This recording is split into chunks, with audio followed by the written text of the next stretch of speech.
Good morning and welcome to Community Roundtable, a free public service brought to you on AM 1590 KDJS. If you're a member of a nonprofit organization and would like to be featured on the program, call the KDJS Newsline at 320-235-2900.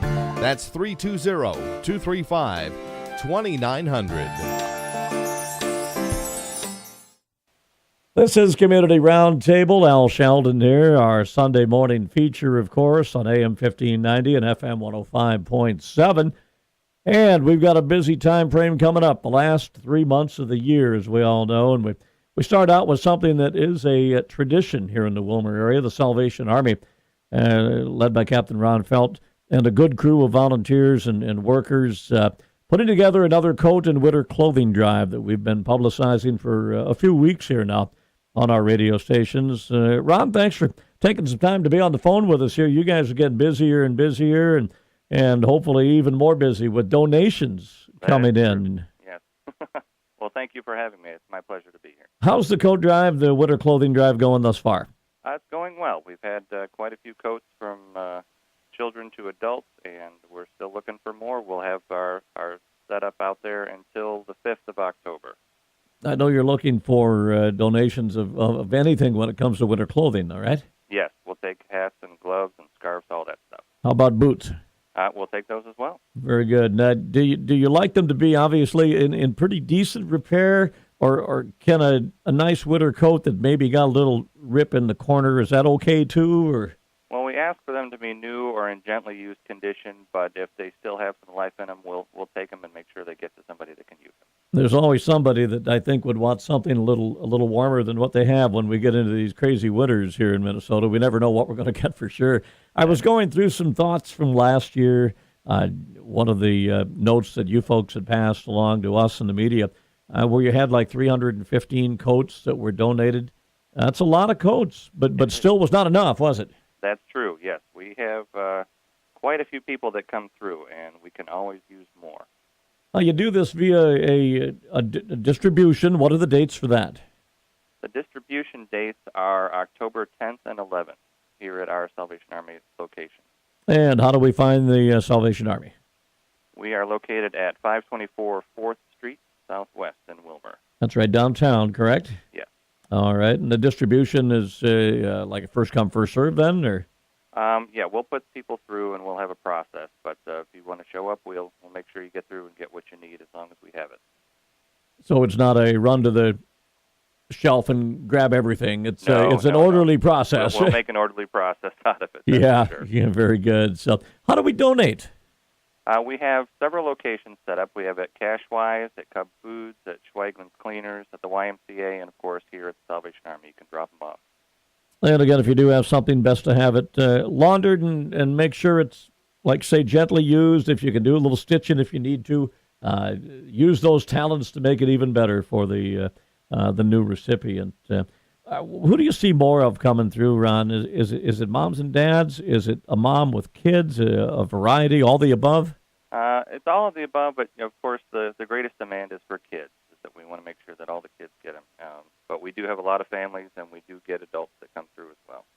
You ever get donations from schools, just out of curiosity? There are some things that come through from the schools, yes. But I'm just thinking of through our years, kids and grandkids that seem to forget things or lose things on the playground, and the school has a box and nobody claims them, you know. All right, like lost and found type thing. Right, yeah. Yeah, that happens. Well, the Salvation Army, if we could, Ron, a little bit of history about the Salvation Army. It's an interesting history. Does this date back to England, right? Yes, it does. Back to 1865. It started in London with our founder, William Booth. And basically what happened was he was noticing that there were people that were not fitting in with the church society at that time because they were poor, they were living in poverty, or they had drug or alcohol addictions, and one way or another they weren't able to hear the word. And so what he wanted to do was reach out to those people and to help them and to get them back on their feet. And so it began the social service side of the Salvation Army. And his original idea was actually to get people to the point where they could attend Church Society in London at that time, but what happened was people were so moved by the process that they stayed, and the Salvation Army ended up becoming its own church, and so we continued to work as both a church and social service agency today across the whole world. In fact, we're in about 130 different countries right now, and we've passed our 150th celebration for our anniversary. Wow, that is amazing to be worldwide like that. I think a lot of people, probably myself included, don't realize it was quite that worldwide. How did the Salvation Army get to America?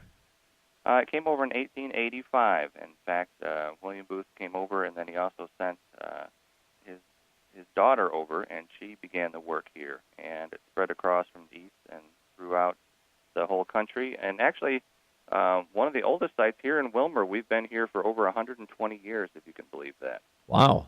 Yeah. So we have a great relationship in this community. And in fact, there's probably not a person alive in this community that has been in here without the Salvation Army being present, unless they are really old.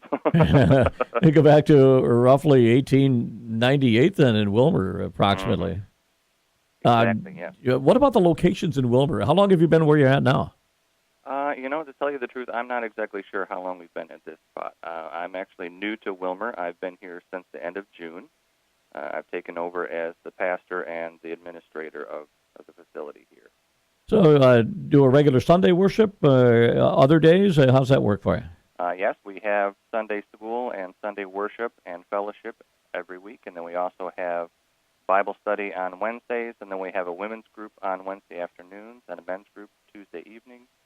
And on Monday evenings, not to work backwards here, but Monday evenings we have our kids program, which is anyone from age 4 through 14. We have all kinds of different things for kids to do here.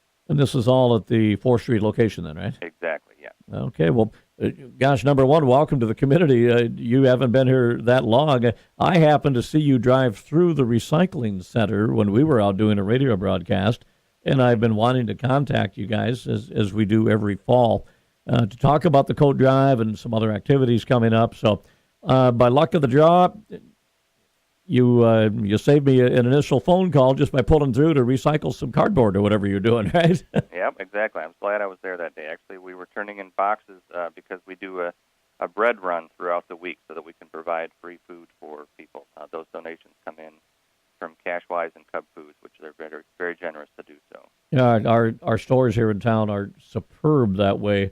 And you pick up from them daily or weekly? How's that work? We have several times a week that we pick up, and then we have them in our lobby area, and people can come in all day long and take what they need. Wow.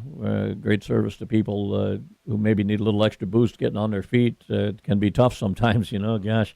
I go back to a trip that I made, Ron, probably 5 years ago.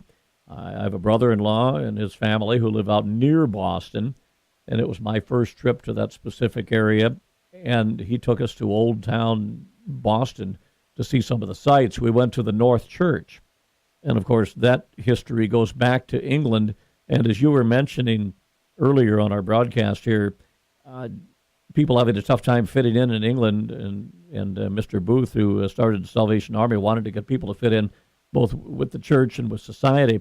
The Old North Church is quite the historic tour, and you can see how the wealthier people had it in church as compared to the commoners. Mm-hmm. It was very divided. Yes, it was. Yeah. Very interesting to learn a little bit about that. Gosh, things you don't know that started out in our country a long time ago. Amazing stuff here. One of the things I know when I think of Salvation Army, and all of our listeners do, they think of Christmas time, and they think of people ringing the bells. What's the history of the Red Kettles? Well, it's really our biggest fundraiser of the year, and it's our way of the community helping the community. We put out the kettles so that people can donate, and then the funds for that stay local. They stay right here in the Candy-Ojai County area, and that happens throughout the whole country. One of the two things that people mostly identify us with are the kettles and our thrift stores. Mm-hmm. And thrift stores, for the most part, help to fund our rehabilitation centers for people with drug and alcohol addictions, although some of those actually go to the community centers as well.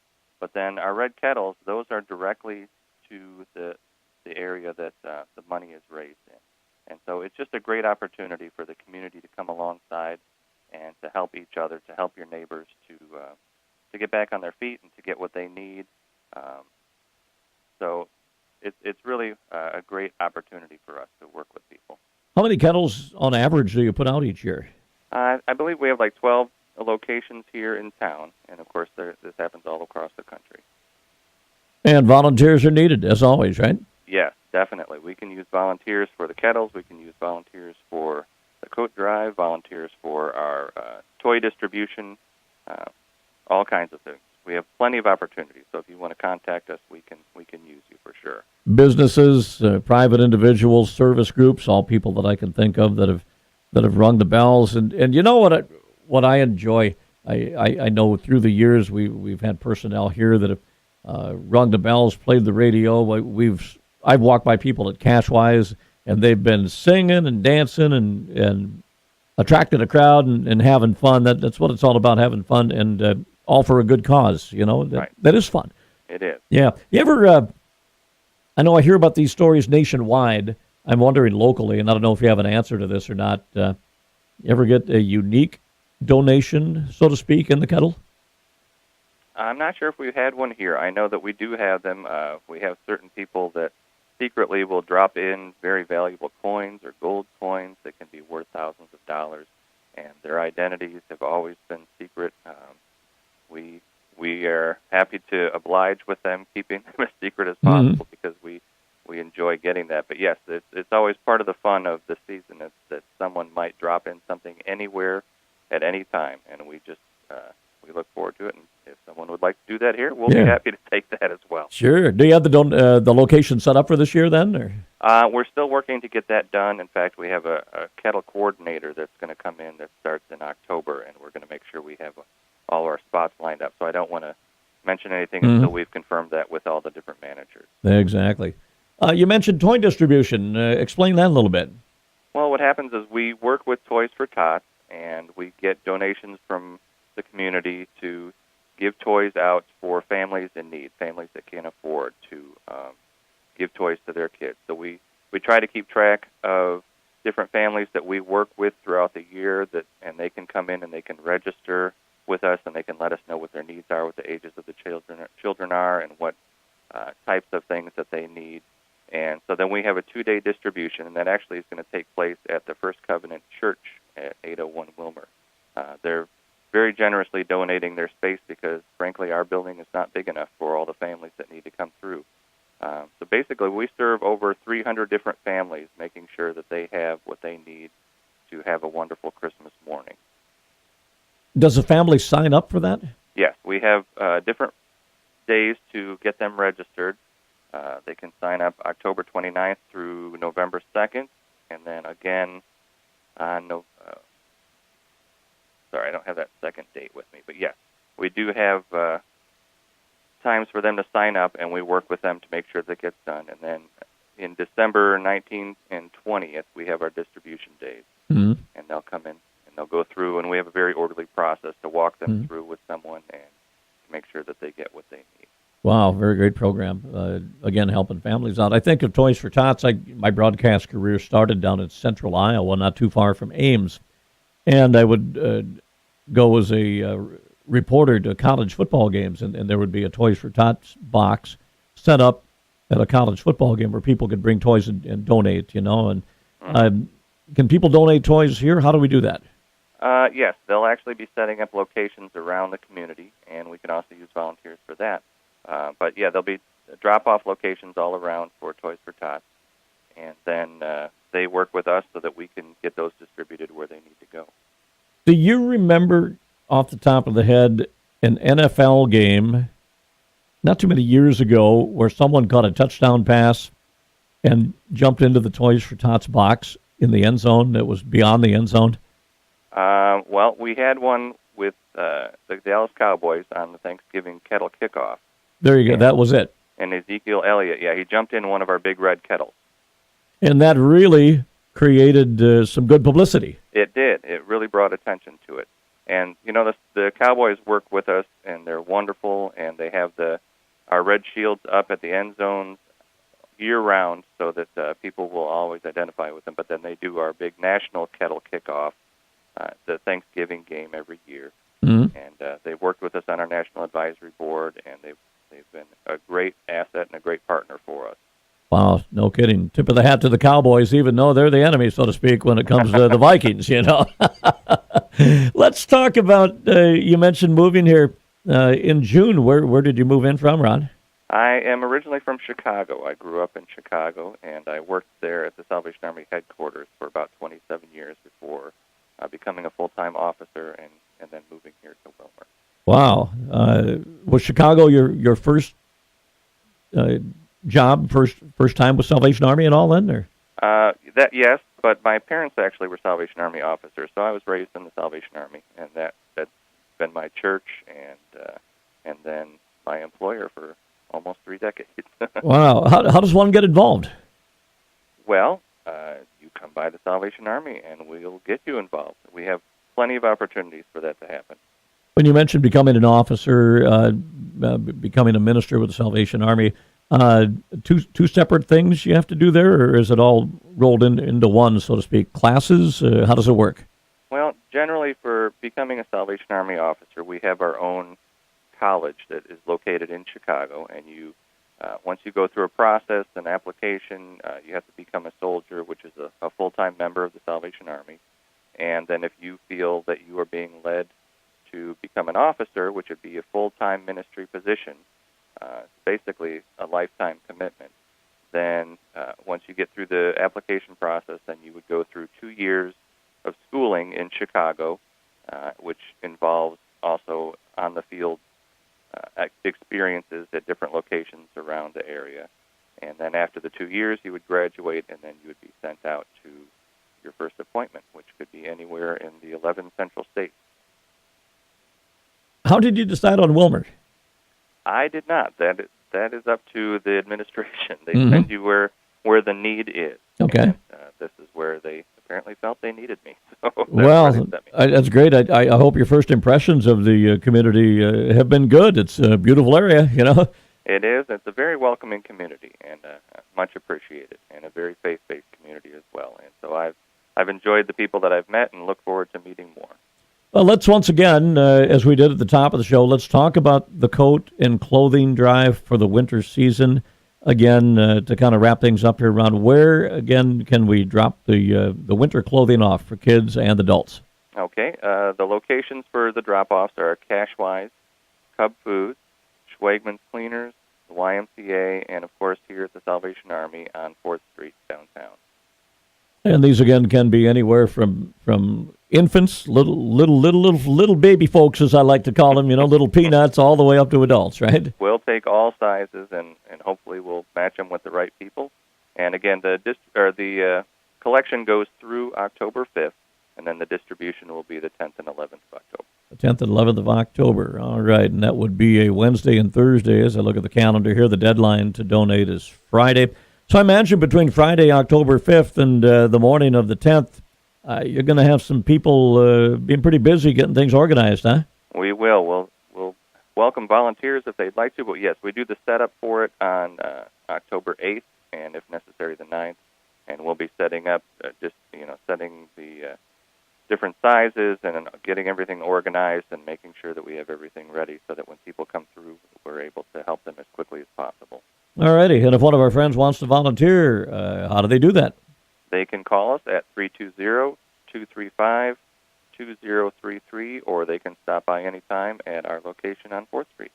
That's 4th Street, downtown Wilmer. You'll see the Salvation Army sign out front. I don't think it's too hard to miss, is it? No, we're right by the post office. So if you know where that is, you can find us with no problem. There you go. And again, 235-2033 is the number to call. Well, Ron, it's been great to meet you. It's been great to visit here and talk about so many things that are coming up. It's going to be a busy time, and hopefully Mother Nature's somewhat kind to us, although I like the winter season. I don't like it to be too nasty, you know what I mean? That is true. I hope so, too. All righty. Captain Ron Feld with us on Community Roundtable. Thank you, Ron.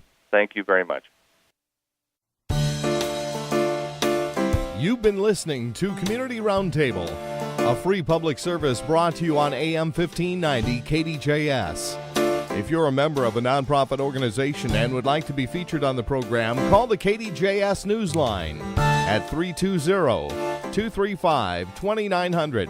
That's 320-235-2900.